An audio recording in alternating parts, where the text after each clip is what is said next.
Burger for the first time. Some of the stuff that happens in that movie. I couldn't believe when we turned around and I saw how old they were. You're like, really? I was like, you're like 45, dude.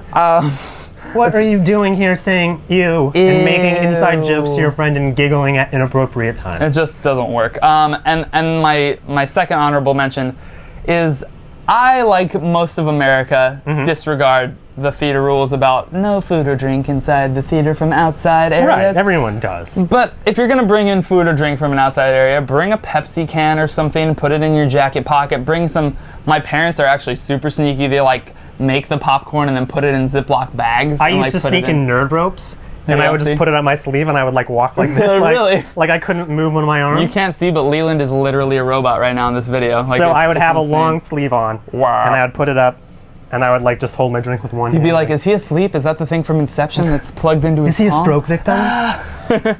But, so that's fine. That's all good fun if you bring that stuff in. I can't stand it when people bring in gnarly ass smelling food. Like I've gone to movies sometimes with friends, like back in the day when they were like, oh yeah, we'll meet you there. I'm gonna go by L&L Hawaiian barbecue real fast, and they bring in like beef and broccoli, like in a, and they're just like, I was like, no. I'm just gonna finish my pad thai. Like, this is gross. Peanut sauce. So those are my two honorable mentions. I'll let you jump in though with your. You want to hear some of mine? With your 5, if you want to go. I've got them on 5. the BlackBerry, which is. I've got it old top school. shit. This. Number 5. Boom. Number 5 on a spoiler. my top 5 pet peeves. It's the texter. The movie texter? But specifically the front row texter. Okay. Or the back row front section. Okay. Typically, you know, in like Regal cinemas, you've got the stadium seating and then you've got the floor. I'm talking about the assholes who sit in that back row and then they text the entire time. Right. Like, you know, everyone can see you right now. Yeah. And people who don't even try to conceal it in the slightest. Yeah. Like if someone's in front of me and they're like, and I catch a glimpse of it, I'm like, okay, they're really trying for me not to see it. Right. But it's the assholes who just like what is so important that you can't wait 45 minutes to update your Facebook status? To tell Twitter that Mark Ruffalo is hairy. His chest is so hairy. I like it though, in a weird way. There's nothing wrong with a hairy chest, right? Leland's got it going on. I don't know if you can tell in the video. He has like a few hairs peering out of his microphone. Glowing yet? It's good. Oh, see?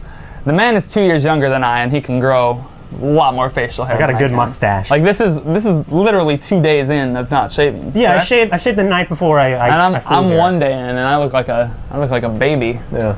Anyhow, I wish I didn't have to shave. I shave once a week, and it'd be nice. I can't stand it. It would be nice. My number 5 pet peeve is kind of an odd and very specific pet peeve, and I've had it for quite a long time. And it's not necessarily. I think it's something that annoys me internally because I don't understand why. It's almost in the same sense of the people who text message, just like, can't you do that later? I hate it when people stand up. Like, you know how, for example, we saw Sorcerer's Apprentice today, and this is like the perfect example of this type of movie, where you know, like, the movie is about to cut to credits. Like there's a sweet tender moment with Jay Baruchel and this girl, and like right as he's having it, you're like, oh, it's gonna be like next minute or so. There's like a sunset. I have seen so many movies where people stand up, walk over to the aisle, and then start to walk down. And I saw Shutter Island in particular is what I can think of specifically off the top of my head, where towards the end of the film when Ben Kingsley is having his conversation with Leonardo DiCaprio, literally towards the end of that conversation, he's like, movie's over, and like starts to stand up. He literally took like 3 steps down the aisle and then realized, wait a minute, no, there's like 5 more minutes of this movie, and just stood there. Like, I was like, sit down. Like, I just don't get it. My thought is like, you've already spent an hour and a half in this theater, like, what's another minute?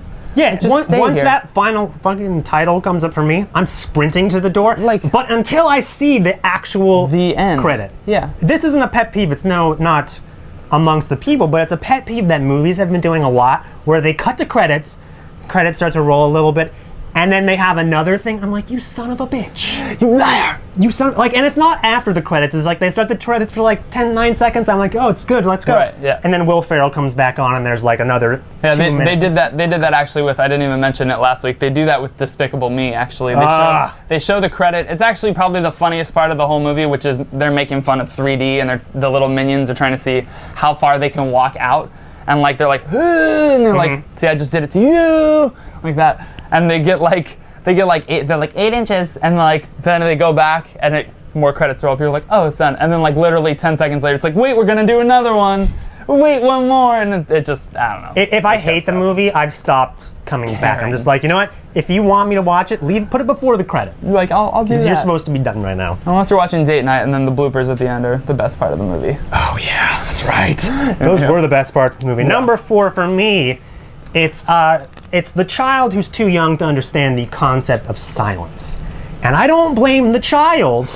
I blame the retarded parent who brought the child to the. If your child can't understand the concept that we're going into a room where there's going to be other people, you need to be quiet. You can't talk. You can maybe be like, what, like if 1 or 2 things here, like people who whisper once or twice, whatever, that's fine. How does it sound when I whisper? If your child honestly can't wrap its tiny head around the idea that there's other people around, just don't bring it. Just rent DVDs until he's old enough to really grasp that. So, I like that. Nitpickers who have children, just don't take them. Please don't. I mean, I forgive it a little bit with if I'm seeing like a Despicable Me. Fine, perfect. But if I went into Predators and that happened, different story.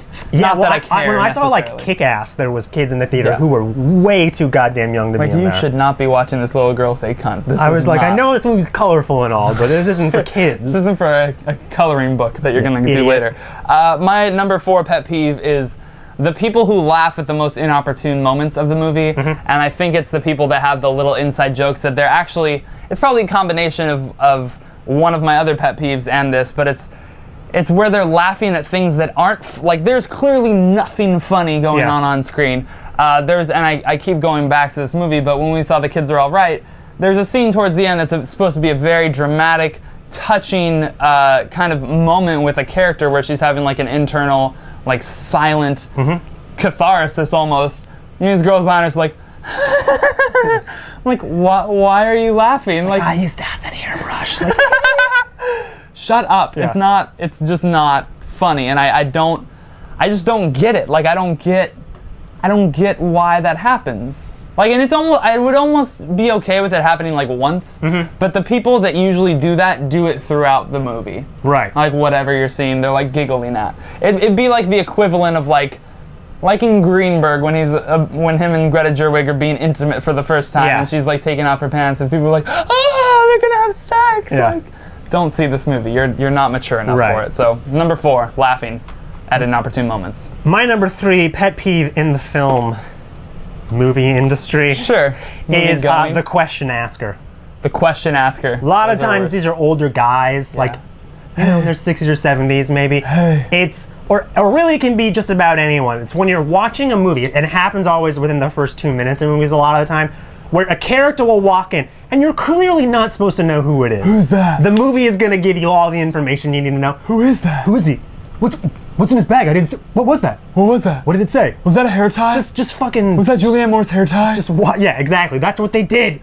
What is that? It's that movie. Maybe that's why our enjoyment of it was. I mean, because I did like The Kids All Right a lot, but we keep coming back to that movie, and it was all the same. They were 45-year-old women. I hate you, 45-year-old women watching this, not watching it. They probably like left the kids with a sitter.